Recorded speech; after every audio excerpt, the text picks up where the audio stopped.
తెలంగాణ ప్రభుత్వం నిధులిస్తేనే మేడిగడ్డ బ్యారేజీకి సంబంధించిన రిపేర్లు చేస్తామని నిర్మాణ సంస్థ స్పష్టం చేసింది. ఈ విషయాన్ని 2019లోనే తేల్చి చెప్పామని ఎల్ఎండి సంస్థ బాంబు పేల్చింది.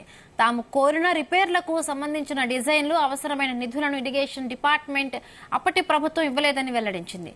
బ్యారేజీ డిఫెక్ట్ లేబిలిటీ పీరియడ్ పూర్తయినందున దాని రిపేర్ల బాధ్యత తమది కాదని స్పష్టం చేసింది. ఈ మేరకు మేడిగడ్డ ఈకి లేఖ రాసింది. 2019 వర్షాకాలంలో బ్యారేజీకి పోటెత్తిన వరదతో సీసీ బ్లాక్లు చెల్లాచెదురయ్యాయి. నవంబర్లో బ్యారేజీ గేట్లు దించడంతో దిగువ భాగంలో సీసీ బ్లాక్లు చాలా దూరం కొట్టుకుపోయాయి. కానీ ప్రాజెక్టు ఇంజనీర్లు వాటిని సరిచేయాలని తమను కోరలేదని ఎల్ఎన్టీ లేఖలో తెలిపింది. ప్రభుత్వ డిజైన్ల ప్రకారమే బ్యారేజీ నిర్మించామని, పునరుద్ధరణ పనులు తమ బాధ్యత కాదని స్పష్టం చేసింది. ఆ పనులు చేయాలంటే మళ్లీ వర్క్ అగ్రిమెంట్ చేసుకోవాలని చెబుతూ 2020 మే 18న మేడిగడ్డ ఈకి లేఖ రాసింది. ఆ తర్వాత రిపేర్లకు సంబంధించిన డిజైన్లు ఇవ్వాలని 6 నెలలు లెటర్లు రాసినా ప్రభుత్వమే స్పందించలేదని తెలిపింది. అదే సమయంలో లాక్డౌన్ విధించడం, ప్రభుత్వం రీడిజైన్లు, నిధులు ఇవ్వకపోవడంతోనే ఆ పనులు చేయలేదని వివరించింది.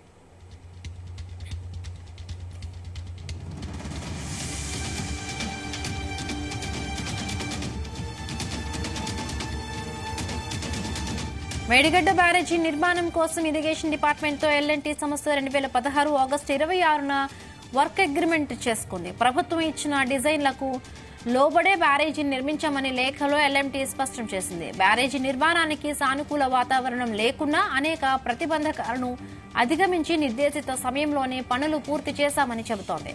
తాము పనులు పూర్తి చేసిన 4 ఏళ్లు గడుస్తున్నా చేసిన పనులే చేయాలని కోరడం సరికాదంటోంది.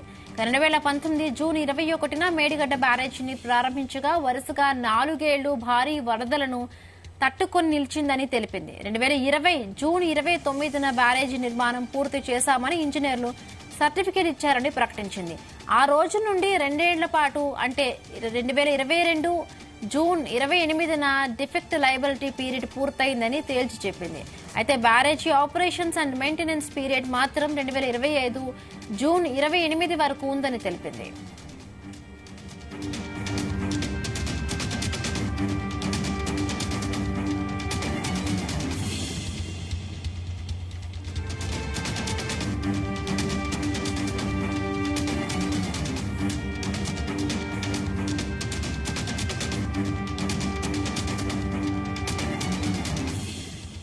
అయితే మేడిగడ్డ బ్యారేజీకి వెంటనే రిపేర్లు చేపట్టకపోతే త్వరలోనే పూర్తిగా కూలిపోనుందనే విషయం విజిలెన్స్ విచారణలో వెల్లడైంది.